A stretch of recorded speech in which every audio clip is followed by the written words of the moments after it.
능력을 많이 받았는데 헌신하지 아니하고, 능력을 많이 받았는데 감사치 아니하고, 권능을 많이 받았는데 하나님에게 사역하지 아니하고, 은사는 많이 받았는데 아니라는 거예요, 여러분요. 그래서 예수님께서 특별히 화를 많이 내시는 데가 여기 11장이에요, 여러분요. 10장, 11장, 12장은 예수님께서 화 있을진저 계속 선포하시는 거예요. 너무 화가 나셨다는 거. 이유가 뭐냐? 예수님께서 가장 많이 은혜를 베풀었고 가장 능력을 많이 베푸는 도시들이, 그 백성들이 하나님을 믿지 않았다는 거예요, 예수님을요. 그것이 오늘 말씀이에요, 여러분요. 은혜 받았다가 축복받았는데 사명을 연결하지 아니하면 여러분 예수를 믿는 것이 아니에요, 여러분요. 참 잘 믿어요, 여러분요. 구원사님 참 잘 믿거든. 어느 순간에 보면 탈선해 있어요. 걔도 이탈돼서 멈춰 있거든요. 이거 하지 말라고 예수님 당시에 앞으로 일어날 일을 미리 말씀해 주시는 거예요. 우리 교회 다니다가 시험 들었습니다. 당당하게 말하는데 그건 걔도 이탈이에요. 영혼 이탈이에요. 잃어버린 양이에요. 그럼 이렇게 되지 않기 위해서 어떻게 해야 되느냐? 은혜를 기회로, 축복을 기회로 삼자. 여러분이 만들어 가야 돼. 은혜를 기회로 삼아야 돼요. 축복을 기회로 만들어 가는 것 여러분이 해야 되는 거예요. 그래서 예수님께서 이 땅에 계실 때 하나하나 다 이런 문제가 생길 때는 이렇게 해라. 근데 여기 지금 본문에 나가요, 여러분요. 하나님께서 은혜 받은 것에 대해서 순종하지 않는 새 도시를 예를 들어요. 우리나라도 마찬가지예요, 여러분요. 북한의 교회와 남한의 교회 한번 비교해 보세요. 전쟁의 폐허가 있을 때에 북한의 교회는 지금 형편없어요. 남한의 교회는 많은 축복을 받았어요. 그런데 북한에는 지금 지하에서 기도하는 7만 명이 있다는 거예요. 그들은 지금도 목숨 놓고 전도하고 목숨 놓고 예배 드린다는 거예요. 그러면서 어떻게 해요? 죽을 때 유언도 자녀들에게 예수를 증거하면서 반드시 믿기를 목숨 놓고 유언한다는 거예요. 근데 우리 남한은 지금 어때요, 여러분요? 한번 비교해 보시면 너무 잘 알 거예요. 많은 축복을 받았는데, 많은 은혜를 받았는데, 너무 잘 살게 됐는데 이것이 사명을 연결되지 않고 은혜의 길로 넘어가지 않다는 거예요. 많은 걸 예전에 능력받은 권사님들 지금 예수 안 믿는 분도 계셔요. 목사님들도 예수 믿다가 쉬는 분들 계셔요, 여러분. 이것은 우리가 그 사람들만 국한된 게 아니라 우리에게도 있을 수 있는 일이에요. 그래서 탈선하지 아니하고 천국까지 완주할 수 있는 비결인 거예요, 여러분. 20절 예수께서 권능을 가진 가장 많이 행하신 그들이 회개하지 아니하므로 그때 책망하시되 그랬어요.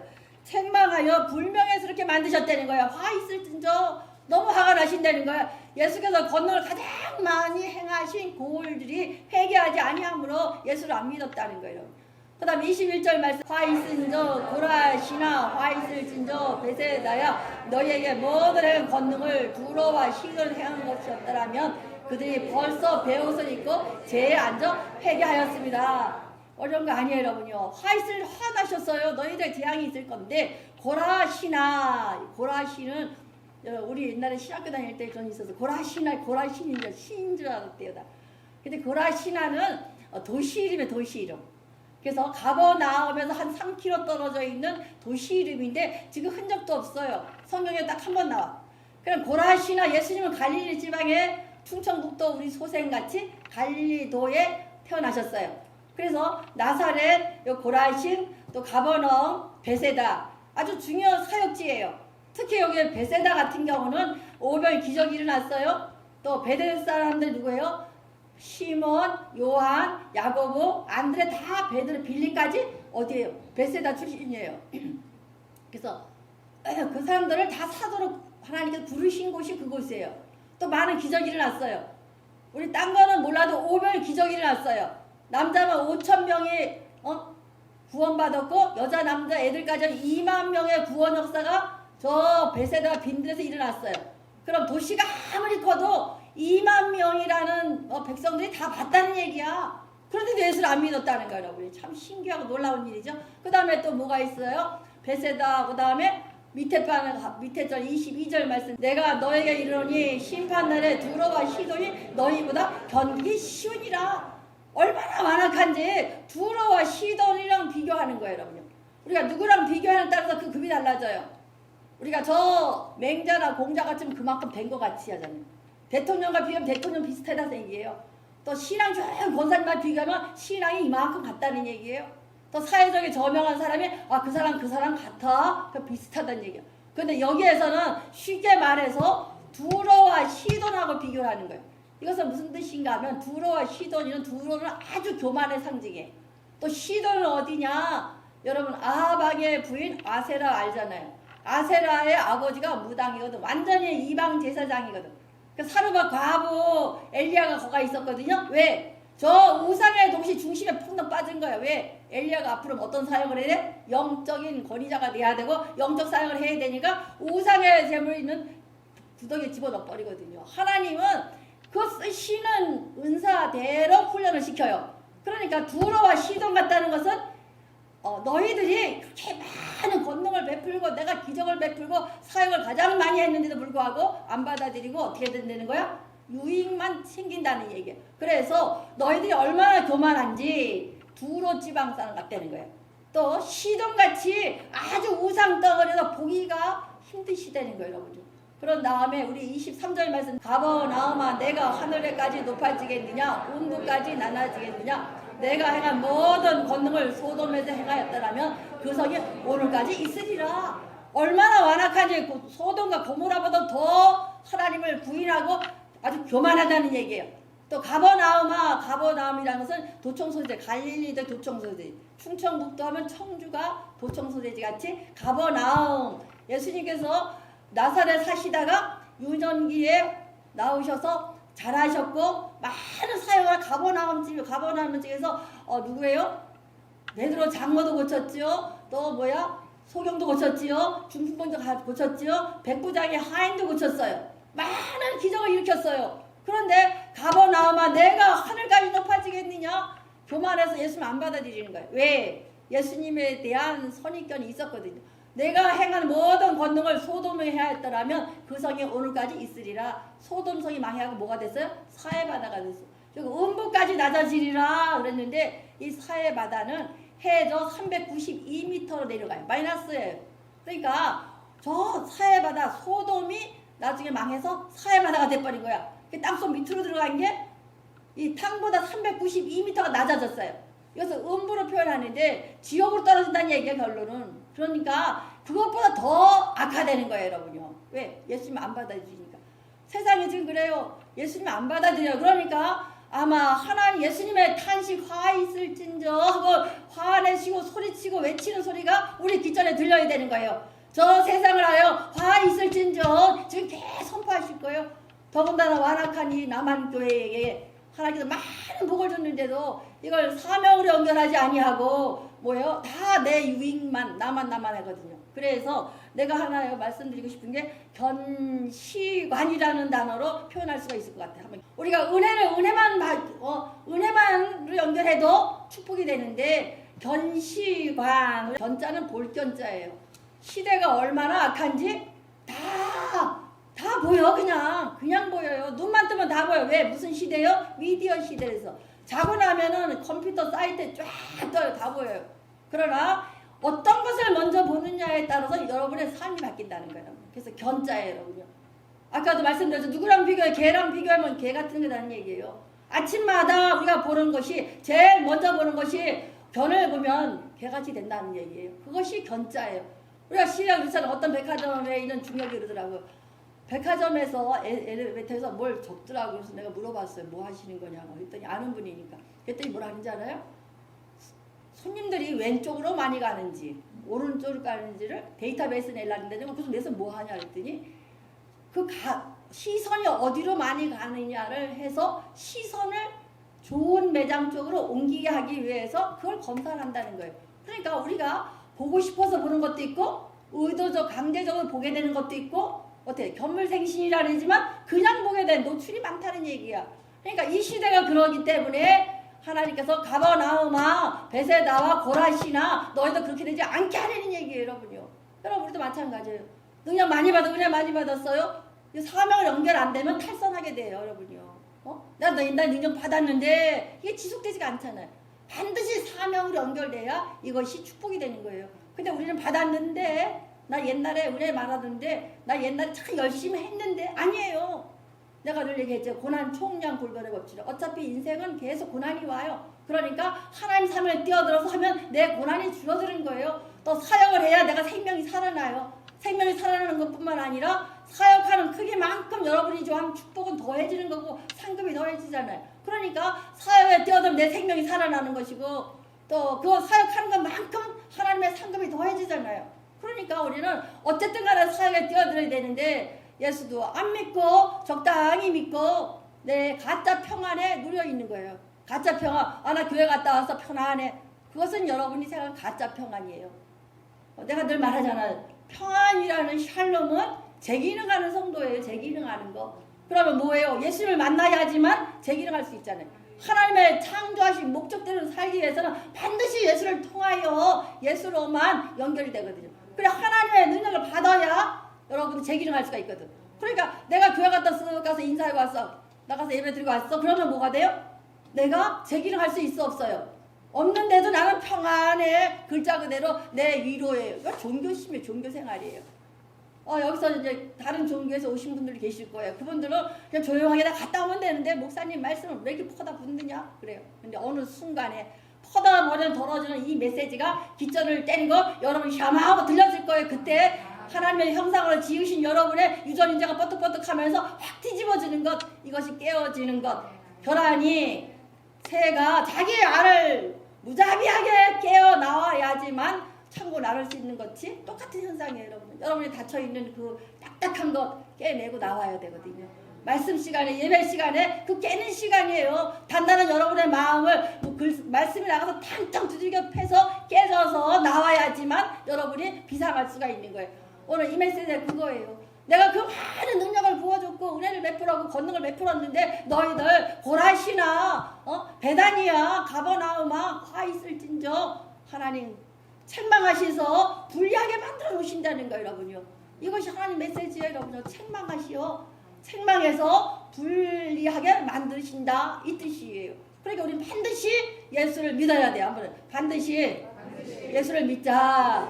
특별히 우리가 추구하는 가짜 평안에서 깨어나려는 거예요. 여러분요. 그 가짜 평안이라는 거야. 내가 분명히 말한 것처럼 재기능하려면 반드시 예수를 통하여 하나님을 만나야지만 창조하신 그릇대로 사용할 수가 있다는 거예요. 여러분 인생살이 그렇잖아요. 우리 뭐 때문에 왔어요? 다 각자 사명이 있어요.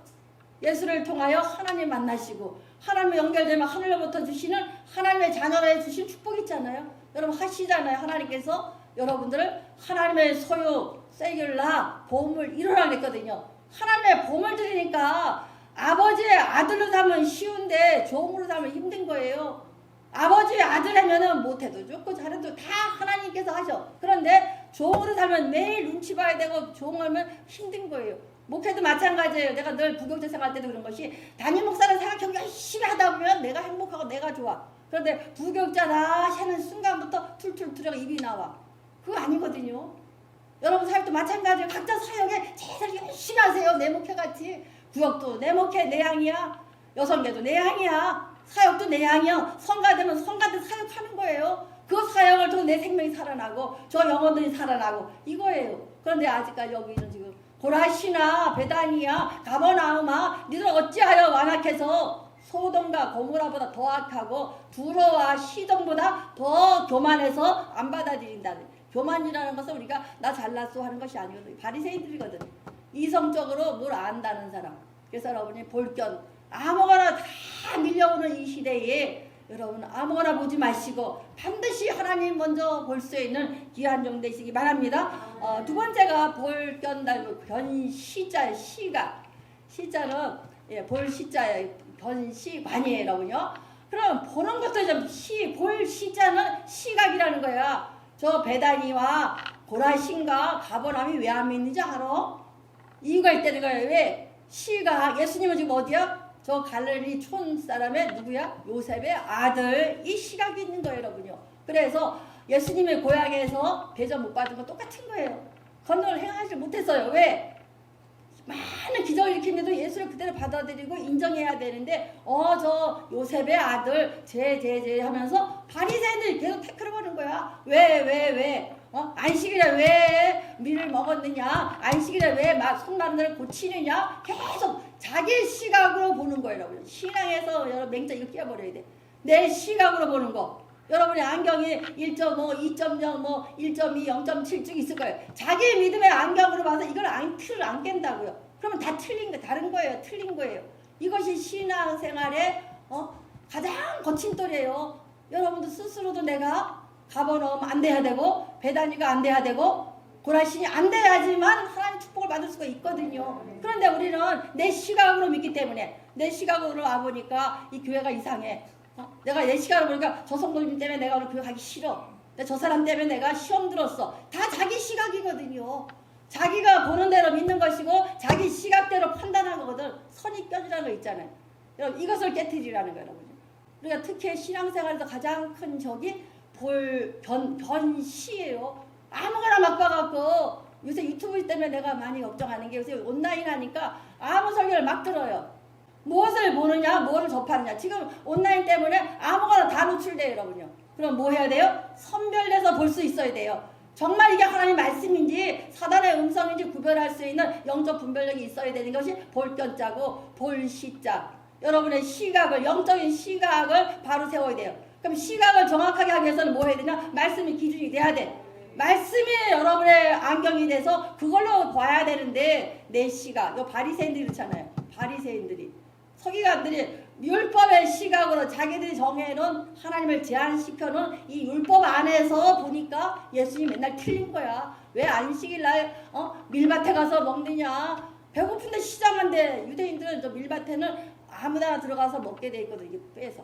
그러니까 배고픈 거 먹어야지 살잖아요. 생명이 죽을 텐데. 손 마른 자 마비가 돼 생명이 없는 사람은 빨리 고쳐야 살아나잖아요.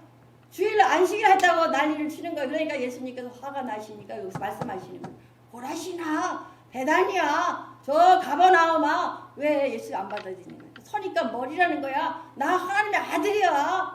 하나님이셔. 근데 여러분 안 받아들여요. 그럼 여러분 신앙생활에서 그대로 받아들여야 돼요. 말씀이 이해가 안 돼요. 여러분 아까도 아침 시간에 일부 시간 말씀드렸지만 아기가 뱃속에 있다가 나올 때 어떻게 했어요? 엄마가 다 세상을 설명해줘요? 아니잖아요. 양수가 싹 나가면서 같이 떨어져 나오는 것이 아이의 출생이에요. 나가는 순간에 자궁에서 보호했던 이 아이가 딴 세상에 나갈 때 알고 나와요? 그냥 나오잖아요. 나와서 이렇구나 이거예요. 그럼 믿음도 마찬가지예요. 그대로 믿으면 돼. 하나님 이렇게 말씀하셨으니까 내가 삐딱한 시각으로 바라볼 것이 아니라 하나님 말씀의 시각으로 바라보는 귀한 종 되시기 바랍니다. 세 번째가 볼관자인데 왜 볼관자냐? 여러분 우리는 외모만 바라보거든요. 그런데 요새 축구 선수 많이 봤죠? 이번에 운동 경기 또 배구 많이 봤죠? 요새 뭐 스포츠 때문에 위로가 된다 그랬는데 볼 적마다 축구 선수가 뭐 보고 뛰는 줄 알아요? 뭐 보고 뛰어요? 공 보고 뛰는 것 같으지? 아니에요. 상대 선수의 뭘? 중심 보고 뛰는 거예요. 저 마음을 헤아려야지 이기는 거야. 배구 선수가 배가 딱 넘어와요. 그러면 김연경이가 딱 받아친다 생각하지만 그 받아치는 상대방 선수의 마음을 읽어야 이게 손이 올라가는 거예요. 여러분요. 공 따라가면 다 실수예요. 여러분요. 이것을 관통이라 해요. 관통하자. 그래서 기도도 마찬가지예요. 기도를 계속 하도 관상기도가 나오는 거예요. 그래서 상대방의 기도 마음을 관통할 수 있는 능력이 올 때가 있어요. 여러분요. 그까지 가는 것이 관상기도예요. 한참 관상기도가 있었잖아요. 여러분도 마찬가지예요. 그래서 볼시관이 돼야 되는데 정확하게 볼 수 있는 눈이 있어야 되고 정확하게 볼 수 있는 시각이 있어야 되고 정확하게 중심을 관통할 수 있는 능력을 가져야 되는데 이것이 흐트러졌다는 거예요. 우리 이 시대에 여러분 성도들 한 분 한 분이 볼시관 정확하게 보고 정확한 각도로 중심을 뚫는 이런 성도가 되자. 이거가 돼야 돼 여러분요. 너무 많아. 예전에는 성경이 없어서 요만한 거 하나 갖고도 그게 중에서 그대로 따라갔던 우리들과 너무 달라요. 지금은요. 시대가 달라졌어요. 그러니까 여러분 정확하게 하나님의 시각으로 볼 수 있어야 되고 잘못 보면 변된다 그랬죠. 그 다음에 두 번째가 여러분의 시각이 아니라 하나님의 각도로 선입견 버리시고 다 내려놓고 하나님 그냥 받아들이세요. 그 다음에 볼과 관통하시기 바래요. 하나님 영적인 관통이 있어야 돼요. 저분이 뭘 생각하는지를 저분이 뭘 말하는지 관통할 수 있는 능력까지 가면 사업도 잘 되고 세상에 나가서도 사람 관계 다 원만하게 되잖아요. 그 사람이 뭘 생각했는지를 깨뜨릴 수 있는 거 기도하고 나가보세요. 그게 돼요. 그 영업하는 분들은 더더군다나 필요하잖아요. 우리 모든 삶이 영업이에요. 관계예요. 관계. 그것이 통치. 아담에게 주셨던 통치 다스리는 권세가 거기서 나가는 거예요. 우리 이런 귀한 종 되시기 바랍니다. 두 번째 20 5절 6절 그때 예수님께서 대답하여 이르시되 천지주제이신 아버지여 이것을 지혜롭고 슬기 있는 자들은 숨기시고 어린아이에게 나타나심을 감사하나이다. 여기 나오자 답이 나오잖아요. 예수님께 대답하여 이르시되 하는 말씀하시는 거예요. 천지주제이신 아버지여 하나님 앞에 기도하시는 거예요. 뭐라 그랬냐? 이것이 지혜롭고 슬기 있는 자에게는 숨기시고 이게 뭐예요? 지혜롭고 슬기 있는 사람을 숨기셨대. 예수님 안 나타난다. 하나님 안 나타나신다는 거예요. 무슨 뜻이에요? 바리새인들이 똑똑하다고 내가 서기관들이 내가 이러니까 하나님 그런 사람에게는 숨기시고 어린아이에게 나타나심을 감사합니다. 어린아이 전적으로 믿잖아요. 그냥 하나님에게 맡기잖아요. 아이들이 엄마 아빠 의심하는 게 어디 있어요? 그냥 맡기잖아요. 엄마 품에 앉아 그냥 자요. 의심이 안 해요. 안 하잖아요. 베드로가 예수님이 기뻐했던 이유가 사도행전 27장에 12장 7절에 보면 뭐가 나와요? 감옥에 갇혔어요. 그런데 어떻게 했어요? 쿨쿨 자요. 사도행전 12장 7절 말 호련히 주의 사자가 나타나며 옥중에 광채가 나며 또 베드로의 옆구리를 쳐 깨워 이르시되 급히 일어나라 하니 쇠사슬이 그 손에 벗어지리라. 어떤 상황이에요? 야고보 목사님은 벌써 아마 못 잘라서 순교했어요. 그 다음 차례가 누구야? 베드로예요. 죽을 거예요. 이제 앞으로 순교당해야 되는 순간인데 베드로는 어떻게 했어요? 다 맡기고 누구같이? 어린애같이 그냥 자는 거예요. 얼마나 잘 잤는지 와서 천사가 발로 쾅쾅 찼다는 게 옆구리를. 그러니까 맡기라는 거예요. 어린아이같이. 왜냐하면 나는 아무것도 아닙니다. 예수님에게 맡깁니다. 이런 성도가 될 때에 여러분 그 은혜가 사명으로 또 축복이 사명으로 연결된다는 얘기예요. 여러분요. 우리 이런 정도 되시기 바래요. 그래서 가버나움과 베세다야 고라신이 안 되는 성도가 되시길 바랍니다. 시편 127편 2절 말씀을 너희가 일찍 일어나고 늦게 누우며 수고의 떡을 먹을 것이 헛되도다. 그러므로 여호와께서 그의 사랑하는 자에게 잠을 주시느라. 내가 아무 열심히 해도 어떻게 해요? 내가 그러잖아요. 골목에 눈 쓰는 삽질 인생인데 하나님의 은혜가 쫙 비치면 온 누리가 다 녹아버리잖아요. 그러니까 우리가 내가 하려지 말고 저 슬기롭고 지혜 이른 척 하지 말고 무조건 맡기라는 거예요. 예수님에게. 한번 예수님에게 맡기자. 이해가 안 돼도 맡기고 뭔지 몰라도 맡기고 어린아이가 자고에서 쫙 남들 세상을 몰라도 태어나듯이 그렇게 태어나라는 거예요. 여러분요. 그랬을 때 하나님이 일하기 시작하거든요. 그래서 여러분들 축복받는 인생들 다 되시기를 축원드립니다. 세 번째가 마지막 결론인데 28절부터 수고하고 무거운 짐진 자들아 다 내게로 오라 내가 너희를 쉬게 하리라. 앞에 쭉 나오잖아요. 저 고라신과 베세다와 가버나움 같이 되지 말아라. 어떻게 되라? 어린아이 같이 되라. 그냥 맡기라는 거야. 그런데 어떻게 되냐? 수고하고 무거운 짐 두 단어가 나와요. 여기서 보면 오라가 먼저예요. 오라. 무거운 짐과 수고한 거 짐 갖고 와라 이 뜻이거든요. 그러면 수고가 뭐냐? 꼭 해야 되는 거예요. 각자 직장이잖아. 저는 목사니까 설교해야 돼. 또 학생들은 공부해야 돼. 또 여러분 직장 가서 일하셔야 돼. 이것은 여러분의 수고예요.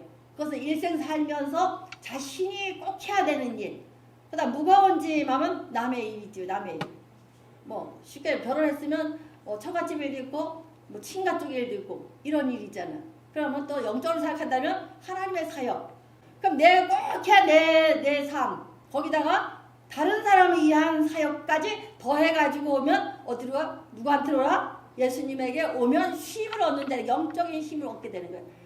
아무리 피곤해도 영적으로 충만하면 곤비치가 않아요. 여러분요.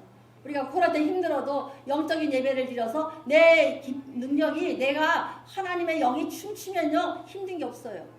이런 정도 되시기 바랍니다. 29절 말씀 나는 마음이 온유하고 겸손하니 이에 멍에를 메고 내게 배우라. 그리하면 너의 마음이 쉼을 얻으리라. 여러분의 수고하는 여러분의 반드시 해야 될 일과 하나님의 사역 두 가지를 다 하나님께 맡기면 쉼, 영적인 쉼을 얻는데 그 다음에 내 마음은 온유하고 그러죠. 이런 얘기죠. 온유한다. 겸손한 게 아니라 온유는 훈련된 플라스트예요. 누구한테 훈련돼야 돼? 하나님에게 훈련돼야 돼. 또 겸손하니 나의 멍에를 메고 멍에라는 것은 우리 같은 멍에란 뜻이 아니라 소가 멍에를 맬 때는 아파요. 뚫어야 되니까. 그런데 뚫고 난 다음에 소가 일생 사는 일에 도구가 된단 말이에요. 또 쉽게 말할게요. 말의 발바닥에 뭐 박아요? 편자 쇠박자 편자 박잖아요. 근데 그 편자 박는 내가 영상을 보니까 이 말 발바닥을 희한하도록 잘라내더라고요. 얼마나 아프겠어요. 그지? 그런데 거다가 쇠를 편자를 딱 받으니까 평생 뛰어도 발이 상해 안 상해? 안 상해잖아요. 그러니까 이것이 온유하라는 뜻이 그 뜻이에요. 힘들어도 내가 훈련만 받기 위해서 하나님에게 훈련받기만 하면 평생 도구가 된다는 거야. 너희들이 수고가 무거운 짐 져서 나한테 맡기는 것 훈련받아 봐라. 어떻게 해요? 하나님의 사인에만 딱딱딱 맞아들어가고 훈련받아 놓으면은 말에 편자가 붙여서 평생을 달려도 발바닥이 안 깨지는 것처럼, 또 소가 멍에를 맬 때는 아프지만, 코를 낄 때는 아프지만 어떻게 해요? 그 멍에 때문에 평생 그 멍에가 도구가 되잖아요. 일하는 도구가. 여러분도 마찬가지예요. 하나님의 사역하면서 훈련받는 것이 힘들긴 해요. 우리 성도 같은 게 1, 2, 3부 막 드려야 되고 성경 공부해야 되고 뭐 지금은 요새 못하고 있지만 열심히 가르쳐주는 이유가 왜 그러냐? 지금은 힘들지만 여러분의 도구가 되는 거예요. 한번 해봅시다. 나의 멍에를 메고 내게 배우라. 그리하면 너의 마음에 쉼을 얻으리라. 쉼이는 결국 형통이라는 뜻이야. 웰빙, 석세스풀 이 뜻이에요. 쉼을 얻는 거예요. 그럼 여러분 형통하기 위해서는 뭘 해야 돼요? 예수님의 온유와 겸손을 배우고 멍에를 매야 되는 거예요. 교회 와서도 마찬가지예요. 처음 왔을 때 뭐가 뭔지 몰라. 그런데 그 다음에 문제가 생겨요. 그건 내 멍에예요. 그거 넘어가고 훈련 받아야 돼. 말이 편자 받기 전에 발바닥을 깎아내듯이 깎아내는 아픔이 있은 다음에라도 편자를 받기만 하면 평생 쓸 도구가 되는 거예요. 신앙생활도 마찬가지예요. 여러분 어차피 넘어야 돼서 넘어가야 하지만 신앙이 자라요. 우리는 코로나를 없애주세요가 아니라 코로나를 이기게 해주세요가 돼야 돼. 이겨나가는 거예요. 고난은 계속 와요. 코로나, 10도고 델타도 올 테시고 다른 것도 또 올 텐데 계속 이길 수 있도록 능력 달라고 면역력 달라고 기도하시면서 이겨가는 거예요. 또 앞으로 세상이 어떻게 바뀔지 모르잖아요. 그러나 그때마다 예수의 이름으로 하나님과 연결돼서 하나님의 능력을 받아서 이겨나가는 것. 이것이 온유와 겸손이에요. 한번 온유하고 겸손하자. 겸손이라는 건 얌전한 게 아니라 저 시도와 두루사가 교만한 것이 아니라 하나님 앞에 불쌍히 여겨주소서. 불쌍히 여기소서. 그래서 마태, 마가, 누가, 요한복음이 16번이 나온다 했어요. 가장 귀한 기도, 단답한 기도. 불쌍히 여주시옵소서. 이게 겸손이에요. 그러니까 예수님의 겸손은 그대로 우리에게 불쌍히 여주시옵소서. 천지 주제여 하나님 앞에 기도한 예수님처럼 기도할 수 있는 귀한 종 되시기 바랍니다. 그래서 반드시 무거운 짐은 하나님 앞에 예수님을 맡기길 바랍니다. 그래서 우리가 온유와 겸손을 갖춘 귀한 종, 여러분 멍해가 평생에 신앙생활의 장애를 뚫고 넘어갈 이 멍해가, 이 시험이 무거운 짐이 여러분의 평생의 삶의 도구가 되시기를 축원드립니다.